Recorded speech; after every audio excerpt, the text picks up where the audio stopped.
Facing the nation's security challenges with unity of purpose will guarantee more successes. Stakeholders in security give pointers.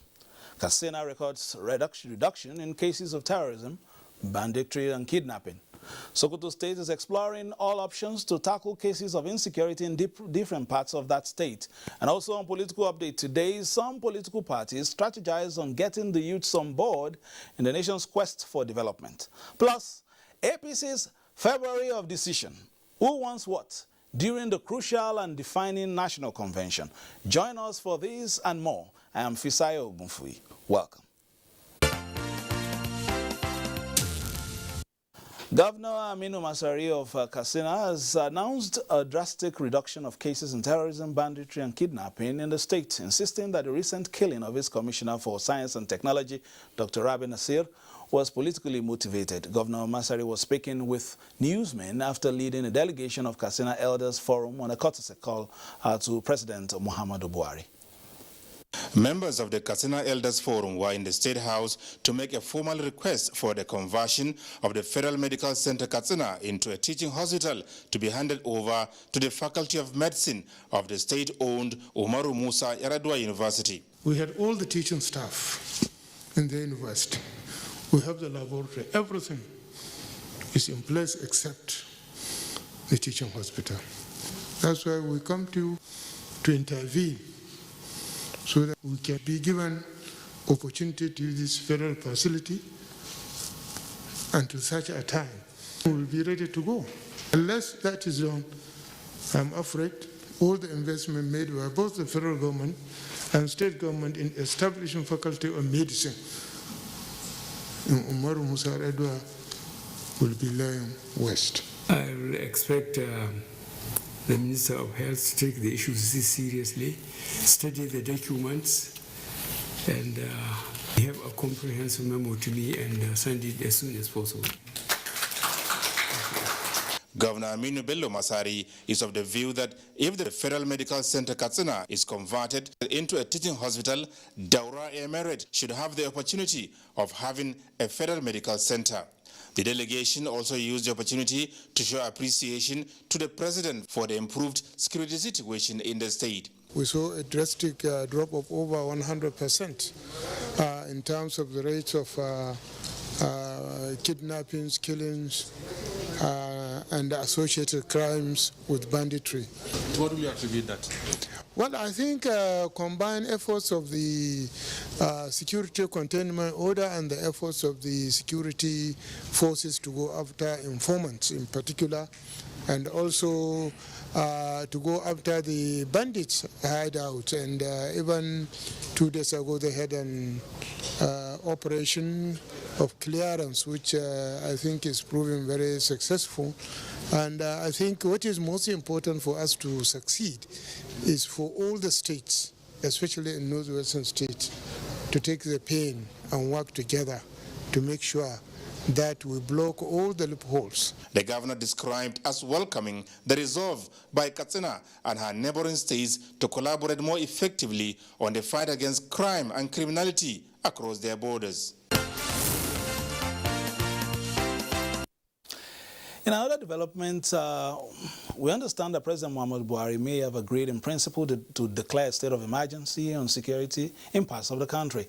Governor Aminu Waziri Tambuwal of Sokoto State dropped this hint while speaking to newsmen on Monday after an audience with the president on the security situation in his state. Tambuwal was at the official residence of the president to bring him up to speed on what he called the worrisome security situation in the seat of the caliphate. Only recently, 23 people lost their lives as their vehicle caught fire under gunshots by bandits at Gidambawa village in Isa local government area of the state. Presidential delegation led by the National Security Advisor Babagana Mungunu had visited Sokoto to not only sympathize with the people, but also find facts. I felt compelled by the situation to come and further give him more briefing on the situation at hand, and so that we can go get more support of Mr. President in terms of redeployment of more personnel, more equipment to the area that is being affected by the general insecurity in the state. So what are you taking away from here, having met the President? What can you assure the people of Sokoto after this meeting? From what I've seen and the engagement I've had with Mr. President, I can see that more in terms of engagement, in terms of strategy, is going to come up. And part of what I really suggested to Mr. President is for him to consider taking the advantage of the constitutional provision to declare a state of emergency in some of these areas that we have all of these bandits in Zamfara, in parts of Zamfara, parts of Katsina, parts of Sokoto, parts of Niger, Kaduna and Kebbi, those areas where we have them. Since now that the court has declared them as terrorists, we should take a step further by declaring a state of emergency in those areas so that the military can actually carry out proper and effective and well-coordinated military operation with the backing of the law. So how did the President respond to your briefing? From what I've seen, I believe that Mr. President has accepted to take further steps that are very decisive in dealing with the situation as Commander-in-Chief of the Nigerian Armed Forces. The governor's discussion with the President also touched on effective synergy with countries in the Sahel region towards finding lasting solutions to the security concerns. ECOWAS should come up with a strategy of containment and engage the U.S. government, engage the French government and the United Kingdom for them to cooperate and work together with Nigeria and the rest of countries in the Sahel region for us to nip this in the bud. Because, of course, we have influx of them coming from across, and some of the arms they get are coming from across, and even the drugs they take are coming from across. It will be recalled that President Muhammadu Buhari made it clear that he will not hand over a troubled Nigeria to the next administration. And still on security, the current insecurity challenges bedeviling Nigeria can only be surmounted if Nigerians close ranks to confront it headlong. This was the view of former President Olusegun Obasanjo at a security dialogue convened by the Global Peace Foundation and Vision Africa in Abuja. A gathering of 22 eminent Nigerians from different walks of life. Each of them has a stake in Nigeria project. Foremost among issues raised at the forum is the insecurity threatening the peace in the land, which is the main agenda of the meeting with the former president. These eminent Nigerians advocate legislation on state police and political will march by action. We can assemble, we can meet, we can recommend, we can appeal, but we cannot legislate. And that is why we must go to them, we must carry them along. We find people killing innocent people, either in the name of religion or either in the name of banditry or terrorism or whatever it is. And that's why we keep on calling on all of us to go back to our holy books. This forces us to take sides, or at least be sympathetic to these ideologies that continue to divide us. Even the fence-sitter and the neutral bystander seem to have shifted positions. If we have embraced them as Nigerians and extend to them what we extend to Nigeria, or at least give them hope, just hope, you'll see a difference. Painting pictures of the devastating nature of insecurity characterized by banditry, kidnapping and terrorism, participants speak of the betrayal of elites, lack of trust among Nigerians, as violence seems to be the only language that thrives. If we do not put our acts together, the crisis that we have here is not just going to be this for Nigeria. All our neighbors and almost the entire continent will be in a mess. With insecurity, every other sector is down. You can't have investors. Kids can't go to school. The health sector can't work. Every problem in this country belongs to everybody. If 2 years ago it wasn't like this, it is now. A combination of war, leadership and security have now created one country. President of the Global Peace Foundation called on Nigerians to eschew violence and find lasting peace in the country. Well, joining us now is Senator Sani Musa representing Niger East Senatorial District. Senator, thank you for joining us. Thank you very much. I've heard you loud and clear in the past concerning this insecurity, and your senatorial district also suffered it in the past months and years. Shiroro, Munya, Rafi, local government areas, all under Niger East, especially Kagara, continues to come to mind. What are your interventions so far, as we heard the former president talking about carrying the legislators along so that even when the will is there, we have to legislate to make sure that the fight is wholehearted and there's unity of purpose? Thank you very much. I'm coming from the perspective of we legislators. And I believe that if you following the activities in the Senate as regards the security situation in this country, you will agree with me that there cannot be a day passed without any senator or any other person bringing up an issue on security. And on my own part, it has become a continuous pressure mounting on both the armed forces and the federal government to come to the aid of my constituents, especially Rafi local government area and Munya local government area and Shiroro local government areas of Niger State, which the bandits have really taken, their toll on the people there. As I'm talking to you now, most of the farmers are not in the farm any longer because of these activities of these bandits. But after so much that we have put in as a pressure both on the federal government and the armed forces, a lot of changes have happened in terms of security in that area. I can tell you that the bandits are no longer having it the way they used to have it before. The Nigerian armed forces, especially the Army and the Air Force, have been for some times now operating in that area and bombarding part of that area, and that brought a kind of succor to my constituents. And this actually was necessitated looking at the fact that a lot of people are suffering, and the president saw the humanity in Mr. President saw the fact that these people are suffering, and he insisted and ordered the military to take drastic action. And what the president has done is in line with what the Senate has been appealing for, to declare these bandits as terrorists, which he has done it. And I can tell you without any fear of contradiction that Mr. President is a listening president to the legislators. And this is the reason why we felt there must be a cordial relationship between the legislators and the executive in order to get these actions being performed. After I have presented a motion on the floor of the Senate calling on Mr. President to declare state of emergency on security, Mr. President so reasoned with what we have done, and and we also called on him to change the service chiefs, which he did.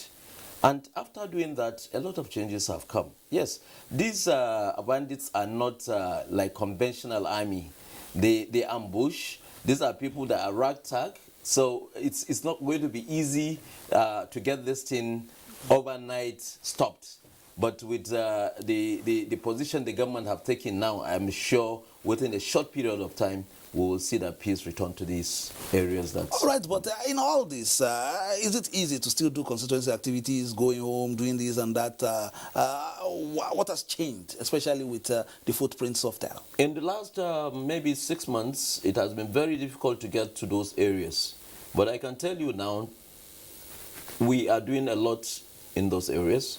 As part of my own constituency, I have embarked on rebuilding some of the schools that have been damaged by renovating them and bringing them back to shape, building new ones, putting boreholes in areas that, initially these people have run away. And the state government as well is doing very well. My governor is doing very well because just yesterday he visited Mashegu, where these bandits have been terrorizing seriously. So you can see there's synergy now, and I'm sure within a short period of time we get over this. All right, we'll take the second leg of our discussion, but let's take this story ahead of the February 2022 National Convention of the governing political party, the All Progressives Congress.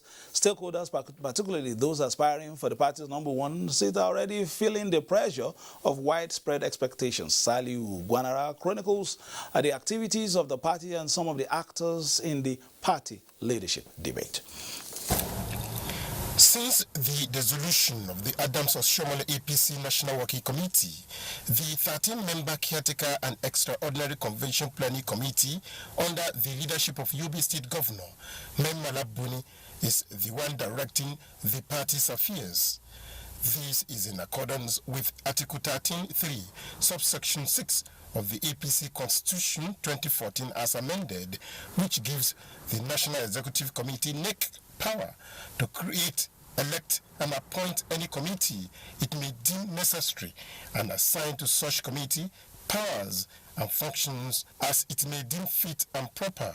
The recent pronouncement by the leader of the party, President Muhammadu Buhari, that February 2022 is slated for the National Convention is also in fulfillment of the party's working document, the Constitution. With this development, the political space is already agog, with those aspiring for the #1 position of APC, even though the favored geopolitical zone to produce the party's next headsman has not been decided. This idea of one-man show does not go well. And that is why I always tell people sometimes, a political party administrator is somebody who gives people the listening ear. During the days of the MPN, the party was very supreme. Every meeting of the party, either in the states, in the local government, at the national level, is only being done at the party secretariat.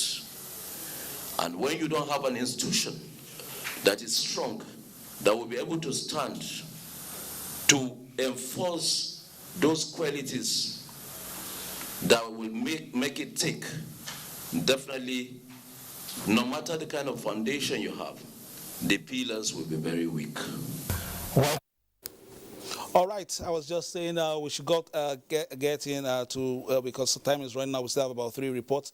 We have you in there, we've been talking security. Now, let's look at, the party. February 2022, is it still sacrosanct, and when exactly did we have a date now?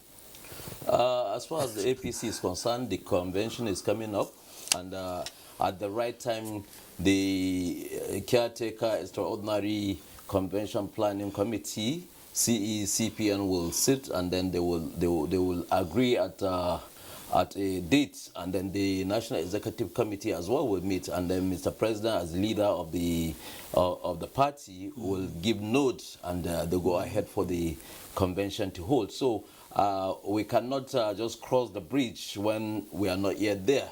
We wait until when these pronouncements are made, then we'll be very sure that the convention date has been fixed. Okay, before all that, we had this, back and forth push and shove, as we saw also in our other political parties, especially the main opposition parties. This is a sign of the times. When we are approaching major conventions like this, we begin to see, masquerades coming out, and as well push and shove in terms of the, the direction the parties have to take. Is this a sign of the times, especially since in another few days, or let's say a couple of weeks, 2023 will now become next year? This is the beauty of democracy. In democracy, they said the power goes to the people. And it is expected that when activities of political activities starts up, you see different divergent people coming together, people, realignments and others. So I believe it's one of the activities of that we should expect in a democracy. And this is the beauty of it. And I believe that we have a president that is willing and ready. Because if you remember, the president said, I want to make sure that we remodel APC button up so that the power will go to the people. All right, you've thrown your hat in the ring, and we're seeing how this emerges. As these decisions been made in terms of, we have internal party, issues, not an issue of perhaps changing the status quo per se, but allowing the party to have the best front, going into elections. And then let's take this on board as well. There has been, this argument in terms of Nigerian parties now and the calibration that is not particularly there in terms of ideology. It is just perhaps a platform launching people's ambition, allowing them to get there. If you're a student of political science and if you study how politics have been, democracy have been coming around the world or going on around the world, example with what is happening in Indonesia, you see that there has never been stability. But today, because they looked at political institutions, political parties as institutions today. And when we make our own look like institutions whereby you go by the rules, by the books, you will see that there will be a lot of changes. The wranglings in the party is normal. There are always going to be divergent views. But when you follow the books and you stand by the acts or laws that are there in your constitution, in the party constitution, the manifesto, the guidelines of the party, definitely it will be a rancor-free party because, you will see that people will abide by what has been set out in that. So, for me, I believe that it is a welcome development where you see different views coming in, and at the end of the day, we all sit down, dialogue, and see the way out. All right, moving finally, we are going to off-cycle elections next year. The umpire introduced, new electronic measures, the BVAS, bivotal accreditation system. We saw that in Anambra. We'll see that, of course, also in Osun and Ekiti State. Those are two tests before the general elections. What are your expectations in terms of the general, outlook to our election processes, especially, now that you are also having your own aspirations as well? You see, when you are talking about good governance, and you did not lay the right foundation for the emergence of that good governance. What is good governance? It's about getting the right leadership. And there is no way you can get the right leadership in governance without getting the right leadership in the political party, the platform that will be able to deliver that good leadership. And when you're talking about anointing, and when you're talking about nominations, when you're talking of election, these are three different things that have all their definitions. So if we will go by all their definitions, you will see that if you follow it and do the right thing as it is, definitely a party will emerge and there will be election, and based on that, people will rate that party and say, look, this party have chosen their leaders the right way, and we're sure whoever they are going to present for us, for the presidency of this country, is going to be one leader that is going to be like President Muhammadu Buhari, who honestly has Nigeria in heart. All right, let's take this one, talking about Nigerians as Nigerians await the outcome of the Electoral Act Amendment Bill 2021 transmitted to the President for assent by the National Assembly. Election stakeholders in the country have promised to continue to deepen democratic processes. This was at the Nigerian Civil Society Situation Room Stakeholders Forum on Elections held in Abuja. We'll take that and then we'll close. This gathering of election stakeholders by the Nigeria Civil Society Situation Room discussed the implementation of a new electoral regime and the role of different stakeholders in improving future elections ahead of the 2023 general elections. The trend of declining voter turnout in general elections is of utmost concern to Situation Room. Therefore, we're using this forum to advocate for building political power in order to address civic engagement and voter mobilization. Panel discussion centered on how political parties can build political power and mobilize citizens to participate in the democratic process through their rights to vote and run for office. As of today, we have 8 by-elections that have not been conducted. And then we have the FCT area council elections on the 12th of February. And then we have the Ekiti governorship elections in June. So we need to have a hold on the new electoral legal framework so that we can begin to prepare, we can begin to do procurement, and we can also begin to design our guidelines and our regulations before we get too close to the 2023 elections. This is because if you look at the new electoral legal framework, if it comes into force, parties are going to conduct their party primaries early in 2022. And that presupposes that they must also have the guidelines and develop their own guidelines for the conduct of their party primaries. Credibility threshold for 2023 general elections, as well as the November 6, 2021 Anambra State Governorship Election report, were also unveiled at the Stakeholders Forum. All right, that has been Political Update for today. Many thanks for watching, and also many thanks to our guest for coming. Senator Sani Musa, thank you very much for coming. And of course, we will want an update talking about the issues of insecurity and how you've been able to also, make some interventions, especially in your senatorial district. Many thanks for coming. And of course, to you for watching again. And Political Update, I will do is give you the very best of political news, reviews, previews, and interviews. My name is Fisayo Ogunfuyi. Thanking you for staying tuned and enjoy the rest of your week. And don't forget to play your politics for the greater good. Bye-bye now.